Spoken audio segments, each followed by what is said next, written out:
उत्तराखंड के डीजीपी अभिनव कुमार ने नए आपराधिक कानूनों पर अपने विचार साझा किए। भारतीय न्याय संहिता, भारतीय नागरिक सुरक्षा संहिता और भारतीय साक्ष्य अधिनियम अब प्रभावी हो गए हैं। डीजीपी अभिनव कुमार ने इन 3 नए कानूनों के प्रभाव के बारे में बताया। उन्होंने कहा कि भारत न्याय संहिता, भारतीय नागरिक सुरक्षा संहिता और भारतीय साक्ष्य अधिनियम के लागू होने से न्याय प्रणाली में सुधार होगा और आपराधिक मामलों के निपटने में तेजी आएगी। अभिनव कुमार ने बताया कि इन कानूनों का उद्देश्य न्यायिक प्रक्रियाओं को सरल और पारदर्शी बनाना है। इससे न्याय पाने में होने वाली देरी को कम किया जा सकेगा और अपराधियों को सजा देने में तेजी आएगी। उन्होंने यह भी कहा कि इन कानूनों के माध्यम से नागरिकों की सुरक्षा को मजबूत बनाया जा सकेगा। भारतीय नागरिक सुरक्षा संहिता के तहत पुलिस बल को अधिक अधिकार और संसाधन मिलेंगे, जिससे वे अधिक प्रभावी तरीके से अपराधों की रोकथाम कर सकेंगे। आज़ादी के बाद से हमारे क्रिमिनल जस्टिस सिस्टम में मैं समझता हूँ सबसे महत्वपूर्ण और क्रांतिकारी परिवर्तन लाया गया है इन 3 कानूनों के माध्यम से। दिसंबर 23 में इनको हमारे देश की संसद ने पारित किया था और फिर जनवरी में निर्णय हुआ था कि ये 1 जुलाई से पूरे देश भर में लागू होंगे। तो पिछले 6 महीने से लगातार गृह विभाग और पुलिस मुख्यालय द्वारा इन कानूनों को लागू करने की एक्सरसाइज की जा रही थी।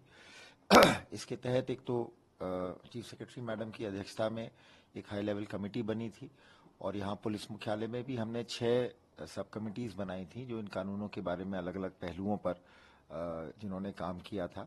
तो इसमें मेन जो हमारा चैलेंज था वो ट्रेनिंग का था। तो एक तो 30 जून तक हम लोगों ने लगभग 25,000 पुलिसकर्मियों की इसमें ट्रेनिंग पूरी कर ली है ऑनलाइन ऑफलाइन मोड से। और दूसरा चैलेंज ये था कि इसमें जो हमारे थाने चौकी हैं उनमें जो हमें उपकरण देने हैं उन उपकरणों को अभी हमने तैयार कर लिया है प्लान। धीरे धीरे इस साल के एंड तक, इस फाइनेंशियल ईयर के एंड तक सारे उपकरण इन कानूनों से जुड़े हुए जो हैं वो सबको उपलब्ध करा दिए जाएंगे। इसके साथ साथ जो हमारा CCTNS है उसमें भी आवश्यक परिवर्तन किए गए हैं ताकि नए कानूनों में जो धाराएं हैं उनके अनुरूप FIR वगैरह दर्ज हो सके, वो भी काम पूरा कर लिया गया है।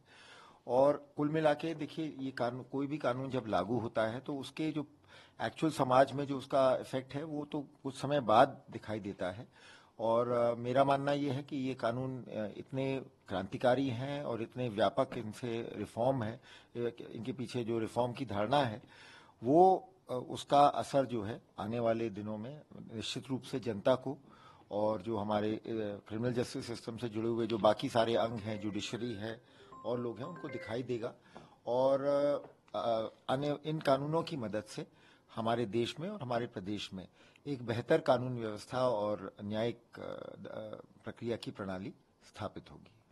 सर, आम जनता उसे किस तरह से राहत मिलेगी, क्योंकि जिस तरीके की परेशानी अभी तक होती थी, कहा जा रहा है कि इन कानूनों के माध्यम से उन्हें काफी राहत मिलेगी। देखिए, एक तो इसमें EFIR का प्रावधान किया गया है, दूसरा इसमें साइंटिफिक एविडेंस कलेक्ट करने के लिए मैंडेटरी किया गया है। तीसरी चीज जो हमारी प्रक्रिया, जो ट्रायल्स में खासतौर से बार बार एडजर्नमेंट होता था और जिससे कि ट्रायल्स में विलंब होता था, उन एडजर्नमेंट्स की संख्या पर एक सीमा निर्धारित की गई है। अब 2 ही एडजर्नमेंट हो पाएंगे। तो ये कई सारे इसमें रिफॉर्म्स हैं जिनकी मदद से मैं समझता हूँ ना सिर्फ महिलाओं को, पर जो भी कानून के ये क्राइम के विक्टिम्स हैं हमारे, उनको इनसे मदद मिलेगी।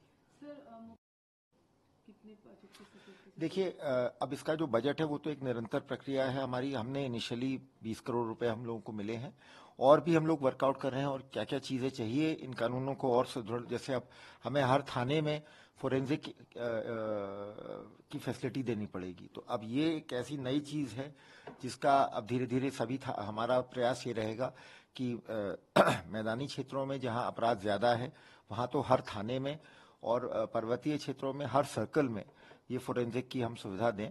और जैसे जैसे ये रोल आउट होगा आपको इसका परिणाम दिखाई देगा।